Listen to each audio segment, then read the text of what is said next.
and touch the sound of silence. And in the naked light I saw 10,000 people, maybe. People talking without speaking, people hearing without listening, people writing songs that voices never share, and no one dared disturb the sound of silence. Fool said, you do not know.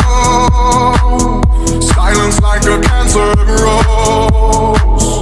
Hear my words and I might teach you.